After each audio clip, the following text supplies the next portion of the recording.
আসসালামু আলাইকুম রহমতুল্লাহি আবরাকাতু। আপনাদের সকলকে স্বাগত জানাচ্ছি নতুন আর একটা ভিডিওতে। আজকের ভিডিওটি হচ্ছে মূলত ঈশ্বরচন্দ্র রায় বলেছেন বিএনপি প্রতিবাদের পথ বেছে নিলে সরকার টিকতে পারবে না। ঠিক আছে, এই নিয়ে আর কি আজকে ভিডিও। যাই হোক, আপনারা আশা করি সম্পূর্ণ ভিডিওটি দেখবেন। তাহলে আজকে ভিডিওটি শুরু করা যাক। জুলাই সনদ ইস্যুতে বিএনপি প্রতিবাদের পথ বেছে নিলে বর্তমান সরকার টিকতে পারবে না বলে মন্তব্য করেছেন দলটির স্থায়ী কমিটির সদস্য ঈশ্বরচন্দ্র রায়। রোববার 2 নভেম্বর সকালে জিয়া উদ্যানে শহীদ রাষ্ট্রপতি জিয়াউর রহমানের সমাধিতে ডক্টরস অ্যাসোসিয়েশন অব বাংলাদেশ এর নবনির্বাচিত পূর্ণাঙ্গ কমিটির পক্ষ থেকে শ্রদ্ধা নিবেদন শেষে সাংবাদিকদের তিনি এই কথা বলেন।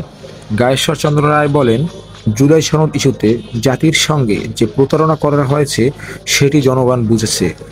যদিও প্রধান উপদেষ্টা সহ পুরো সরকার এ ব্যাপারে নীরব। বিএনপি প্রতিবাদের পথ বেছে নিলে বর্তমান সরকার টিকতে পারবে না। তিনি বলেন, আমরা শান্তিপূর্ণ ও স্থিতিশীল পরিবেশ বজায় রাখার পক্ষে। সরকারকে এখনই সঠিক সিদ্ধান্ত নিতে হবে। পরিস্থিতি মোকাবেলায় ধৈর্য ধারণ করে বিএনপি এই সরকারের অধীনে অবাধ ও সুষ্ঠু নির্বাচনের প্রত্যাশা করে। বিএনপির এই নেতা বলেন, জুলাই সনদে চূড়ান্ত সিদ্ধান্তে অনেক রদবদল ও ত্রুটি রয়েছে। এই ইস্যুতে জাতির সঙ্গে প্রতারণা করা হয়েছে, জনগণ তা বুঝে ফেলেছে।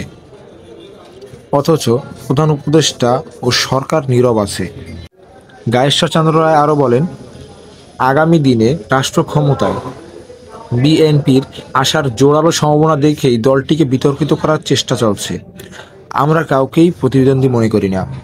এ সময় অন্যান্যের মধ্যে ডক্টরস অ্যাসোসিয়েশনের প্রধান উপদেষ্টা অধ্যাপক ডাক্তার ফারহাদ হালিম ডোনার, সভাপতি অধ্যাপক ডাক্তার হারুন আল রশিদ, মহাসচিব ডাক্তার মোহাম্মদ জহিরুল ইসলাম শাকিল, সহসভাপতি অধ্যাপক ডাক্তার আবুল হেনান, কোষাধ্যক্ষ ডাক্তার মেহেদী হাসান, সিনিয়র যুগ্ম সচিব ডাক্তার AKM খালেদুজ্জামান দীপু, দপ্তর সম্পাদক মোহাম্মদ ইরফান আহমেদ সোহেল প্রমুখ উপস্থিত ছিলেন। এই ছিল আজকের ভিডিও। অবশ্যই আপনারা আপনাদের মূল্যবান মন্তব্য কমেন্ট বক্সে জানাবেন এবং আমার যদি কোনো কথায় ভুল ত্রুটি হয়ে থাকে অবশ্যই আপনারা ক্ষমা সুন্দর দৃষ্টিতে দেখবেন। সকলকে অসংখ্য ধন্যবাদ ভিডিওটি শেষ পর্যন্ত দেখার জন্য। আসসালামু আলাইকুম ওয়া রাহমাতুল্লাহি ওয়া বারাকাতুহু।